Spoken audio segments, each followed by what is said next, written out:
You've probably had this feeling before. You're walking down a street, maybe your own neighborhood, maybe somewhere unfamiliar, and something feels wrong. You can't name it. Nothing has happened yet.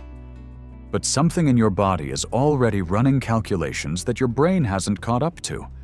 Most people ignore that feeling.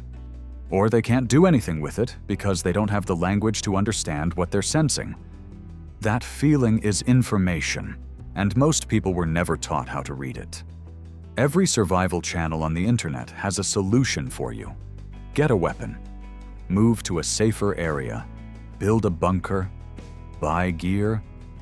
Great advice if you have money, mobility, and options. Useless if you don't. And useless at 2 a.m. on a street you have to cross right now whether you like it or not. So let me ask you a different question. Not how do you avoid dangerous streets, but how do you read the street you're already on and make it work for you? Because here's what nobody tells you. The person who knows how to read a street has a bigger safety advantage than the person who moved to a safer neighborhood last Tuesday and doesn't know which direction to run if something goes wrong. I know this, not because I studied it, because for a long time, streets were the only thing between me and whatever the night had planned.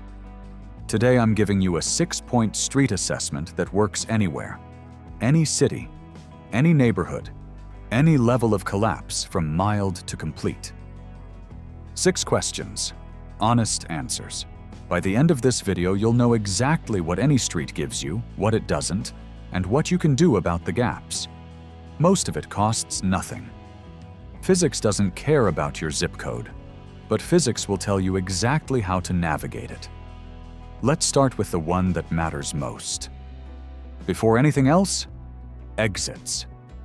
This is the one that the military, law enforcement, and every experienced street operator agrees on without exception. Before you assess any other feature of a location, you count the ways out.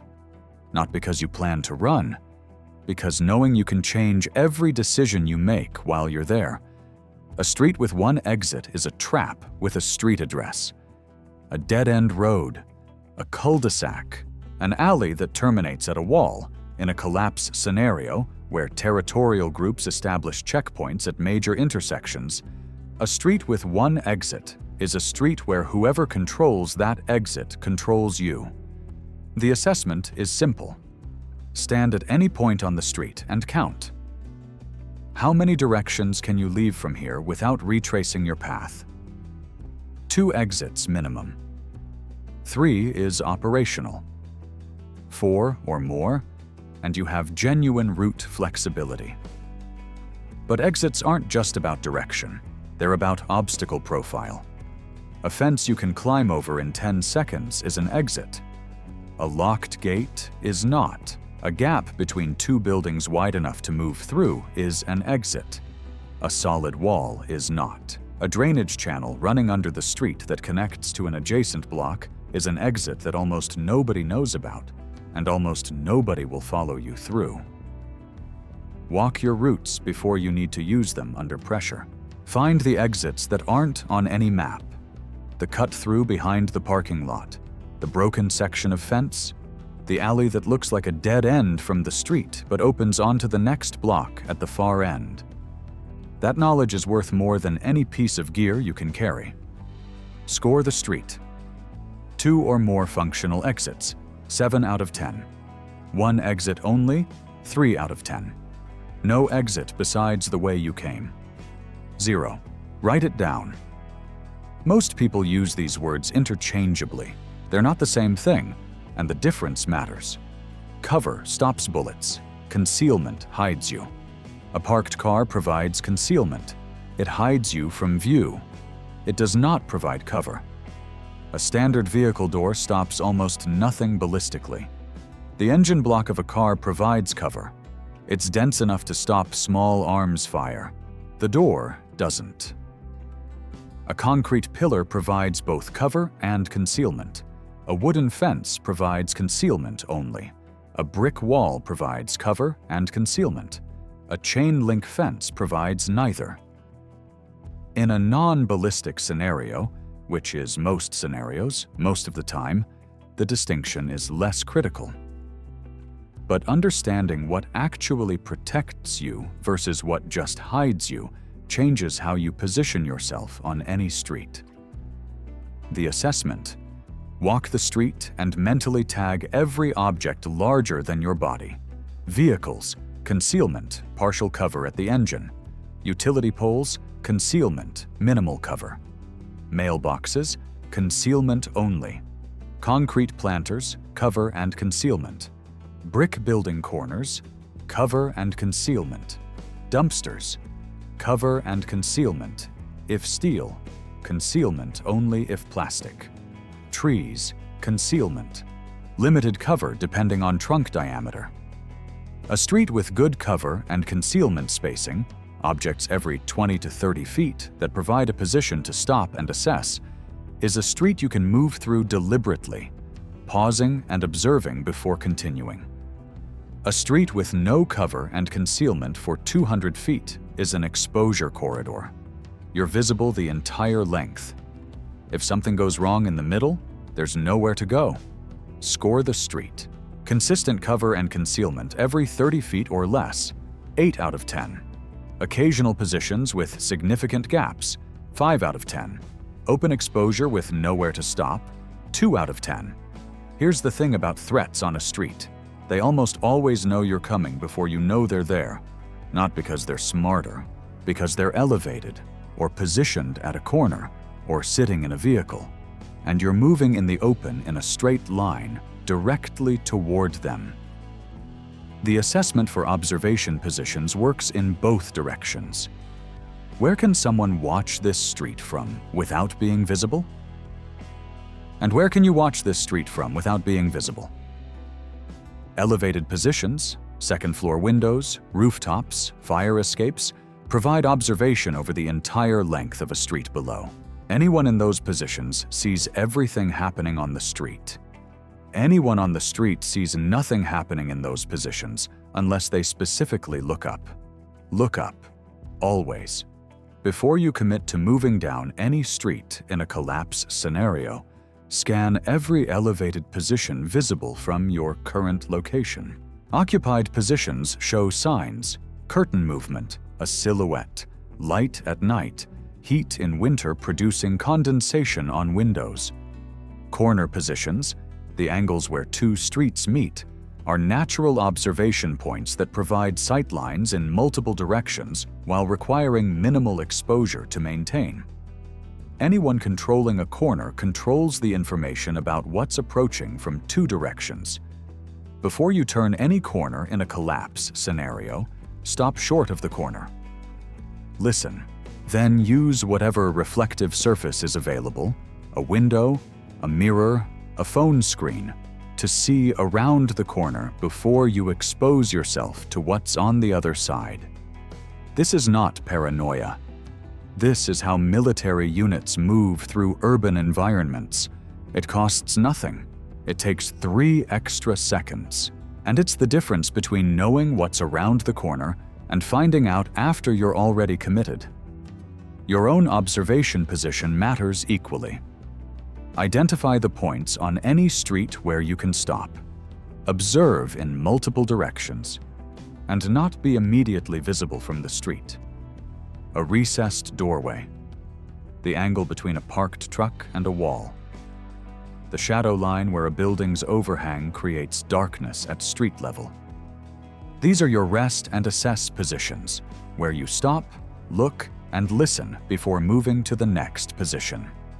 Score the street. Clear elevated observation positions you can use, 7 out of 10.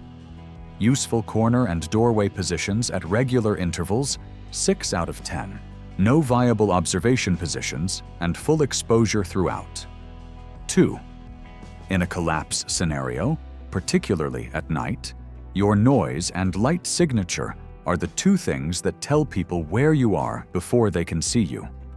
Most people understand this instinctively, but don't apply it systematically. Noise assessment for a street works in 2 parts.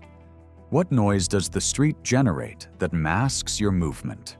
And what noise does your movement generate that stands out against the ambient background? A street near a highway, near running water, near industrial equipment, even stopped equipment that produces wind noise, provides ambient sound that masks footsteps, equipment noise, and conversation at normal levels.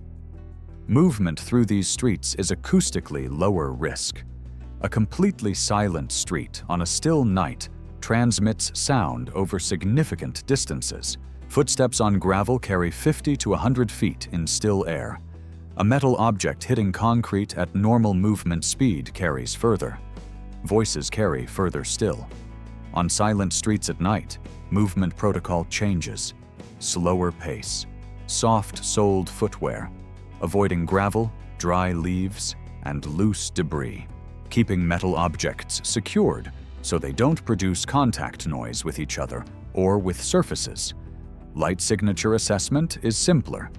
At night, any light source you carry is visible from the distance it illuminates in the opposite direction, meaning a flashlight visible at 100 feet in front of you is also announcing your position to anyone 100 feet behind you or to the side. Red light headlamps reduce the visible signature significantly. Red light is less visible at distance and doesn't destroy night vision the way white light does. A covered light, held inside a jacket, pointed at the ground, shielded on 3 sides, provides usable illumination at your feet while minimizing the lateral signature that reveals your position. The street assessment. Does the ambient noise level provide movement cover? Are there light sources on the street, functioning or not, that illuminate you without providing equivalent information about what's ahead? Is there a shadow route, a path that keeps you in darkness relative to ambient light sources for the length of the street? Score the street. Good ambient noise cover and viable shadow route, 7 out of 10. Mixed conditions, 5 out of 10. Silent environment with no shadow route and mandatory light source, 2 out of 10. A safe route isn't just a route you survive. It's a route that gives you something on the way through. In a collapse scenario where every movement carries risk, a route that produces resources, water, food, materials, information, justifies the risk better than a route that produces nothing. The assessment. What does this street give you beyond passage? Water sources. A street near a natural water feature, a creek, a canal, a drainage system that collects rainfall, provides access to water that requires treatment but doesn't require infrastructure. More practically, any building with a rooftop water tank on the route is a water source. In New York City alone, approximately 17,000 rooftop tanks hold water that entered the system before the grid failed and is still there. Food sources. A route that passes through a commercial district, even a stripped one, passes dumpsters that may still contain usable food, sealed packaging that wasn't taken in the first wave, and materials with construction and insulation value. A route through a residential area with visible gardens, fruit trees, or any agricultural feature provides foraging opportunity. Shelter markers. Buildings that provide viable emergency shelter if movement needs to stop, assessed by structure type, access points, and visibility from the street. A solid brick building with a recessed entry and no street-level windows is a different shelter option than a glass-front commercial space. Information markers. Any position on the route where you can observe a significant area without committing to it. A bridge, an elevated road section, a building corner with long sightlines, is an information asset that has value independent of any physical resource. Score the route. Multiple resource opportunities with genuine value, 7 out of 10. 1 or 2 marginal opportunities, 4 out of 10. No resources beyond passage, 2 out of 10. You've scored 5 points. You know where the zeros are. A 0 on any one of these points doesn't mean you can't use the route. It means you use it with specific compensating measures for the gap. No exits. You never commit fully. You maintain constant awareness of your turnaround point, and you identify your withdrawal trigger, the specific condition that sends you back before you reach the dead end. Every step deeper into a single exit route should have a rehearsed reversal. No cover or concealment. You move in intervals, not continuously. Short, fast movement between the cover positions that do exist, with a full stop to assess at each one. Slow, continuous movement in an open exposure corridor is the worst approach. Fast movement with deliberate pauses at available positions is better. No observation positions. You slow down before every corner, every entry point, every transition from one section of street to another. The 3 extra seconds of pre-commitment assessment are the substitute for a position that would let you look before you move. No noise or light cover. You adjust your movement profile. Slower. Lower noise footwear. Covered light. Timing movement to coincide with ambient noise events, wind, rain, passing activity, that mask your signature. No resources. You plan the route as pure transit with no stops and no time above minimum necessary. A route that gives you nothing justifies only as much time as it takes to get through it. None of these compensating measures cost money. They cost attention. They cost the 3 seconds of deliberate assessment before each movement decision that most people skip because they're in a hurry or because nothing has gone wrong yet. Nothing goes wrong until it does. The preparation for the route you're on happens before you're on it. Walk it when the stakes are low. Score it. Find the zeros. Know what you'll do when you hit each one. A $2 piece of chalk marks a safe rest position so you can find it again at night. A $0 mental note of the corner geometry gives you the information you need to look before you commit. A $0 habit of looking up adds 15 seconds to every street transit and removes the main information advantage that a positioned threat has over you. Most of this is free. All of it works.